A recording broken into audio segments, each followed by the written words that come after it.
Hello, my name is Tom Lelio, and if this is your first time on the channel, welcome. This channel is all about pulling back the curtain for private aviation to help you buy or sell your private jet without wasting time or losing money. For more information about buying private jets, I'd invite you to go to theultimatejetguide.com. And if you're a private jet broker or want to learn more about how to be a professional jet broker, go to jetlifearrow.com/sell jets, where I've put together the world's first and only agent-focused cloud-based jet brokerage to help you get started selling private jets without any experience necessary. On to the video. So the first thing we're talking about is be committed to ongoing learning. And I know that font's a little light, but it says hard work beats talent when talent doesn't work hard.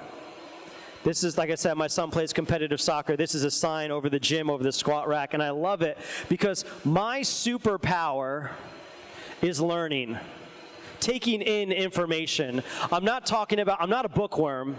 That's my wife. I love her, but she's the one who has to go to the library, study for hours, and that's how she soaks in information. I'm not that kind of a learner.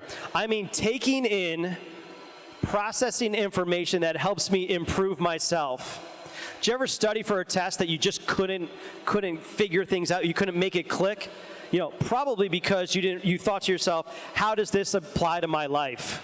How does this make me better?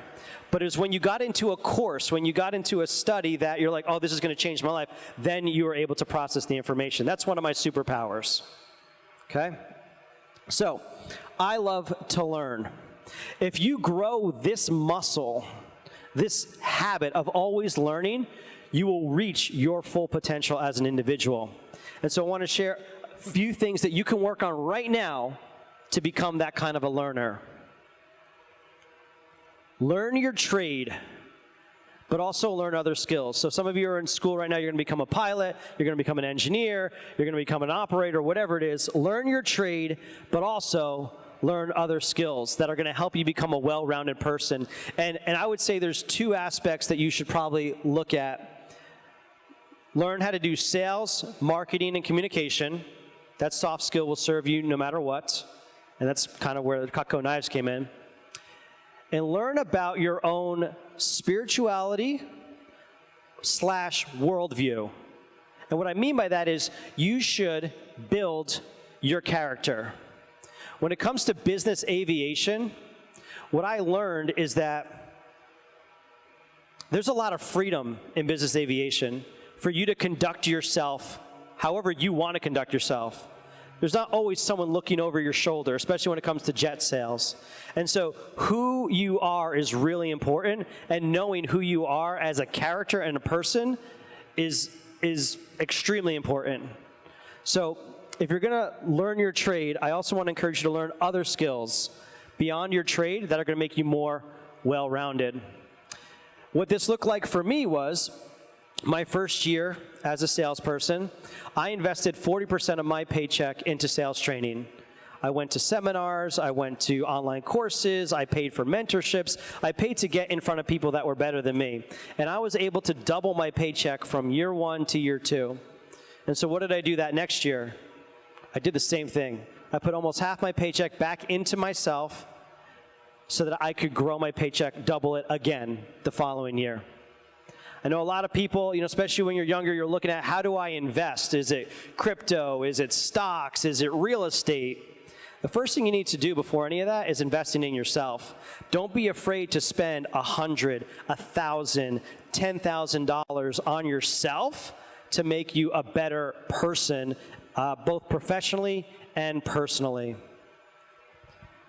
Number 2, learn on the job, but don't use your customers as practice. This is very tempting. So when I first started, my first day of being a jet broker, I had 3 days of training to learn how the jets work, why people sell their jets, and basic conversations. They gave me a script. I didn't really practice with it, and that was a mistake. And so I remember getting on the phones that first couple of days, and my manager said something to me that I didn't think made any sense, and I still don't. He said to me, Tom, when you talk to somebody, don't talk about the jet. You want me to call somebody, and my ultimate goal is to get them to let me sell their jet, and you're telling me, don't talk about the jet. Didn't make any sense to me. So I started making my phone calls. Hello, hello, mostly voicemails. I had 20 voicemails in a row until call number 21. I was expecting a voicemail. It's ring, ring, ring. Hello? Somebody answered the phone. I didn't know what to do. Hi, Mr. Smith, this is Tom with ABC Jets. What do you want? Do you want to sell your jet? Nope. Click. And I just remember being like, oh my gosh, that was the first conversation I had as a jet broker. I quit my job. I have a little bit of savings. I am absolutely not cut out for this, because the one thing they told me to do, I failed at, and he just hung up on me. The problem was, I was learning on the job, but I was expecting my customers to be practice, and that was a mistake. I should have prepared myself for when somebody actually answered the phone. And that kind of leads me into the second piece. Learn from your failures and anticipate the roadblocks that are coming ahead so that you can train past them. Now when I call somebody, I don't say, hey, Mr. Smith, this is Tom, how you doing? I say, hello, Bob, Tom with Jet Life Aero, good morning. What do you think they're gonna say? Good morning. I'm controlling the conversation now. Now, sometimes they'll say, I'm good, so now I know I don't have their attention. But if they say good morning, I know we're on the same page. The reason for the call, Bob, is because I wanted to know if you're looking to upgrade your CJ this year. If I found you a retail buyer and can get you a replacement, is that something you'd be interested in? Now there's only 3 options for him to say. Yes, tell me more. Nope, hang up. Or no, I'm not interested, but he doesn't hang up. And so now that I've practiced on my own, I've controlled the conversation, I can now take control of that conversation and open it up. And that is the difference between being an amateur and being a professional. Not because of any great skill that I have, but over a skill that I've developed over time, and you can too. When I was in high school, I grew up in northern New Jersey, go New York Giants, okay? I was on the varsity soccer team, and we were playing the #1 team in the state, undefeated for the past 3 years. And I remember being in the locker room and my coach saying to me, gentlemen, we're facing the toughest competition all season. What I want you to do is I want you to control the controllables. Control what you can control. And so we had a very specific strategy. Everybody get back, stand in front of the goal, make sure that they don't score on us, and hopefully something happens later on. Well, that's exactly what we did. Our forward got into the box at one point. He took a dive, not gonna lie. He took a dive, we got a penalty kick, we scored, we won, broke the streak, but we controlled the controllables. When I was at my agency, I saw a lot of people fail.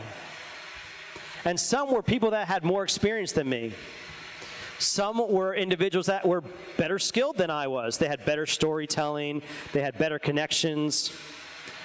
I couldn't control their outcome, but I could control my output.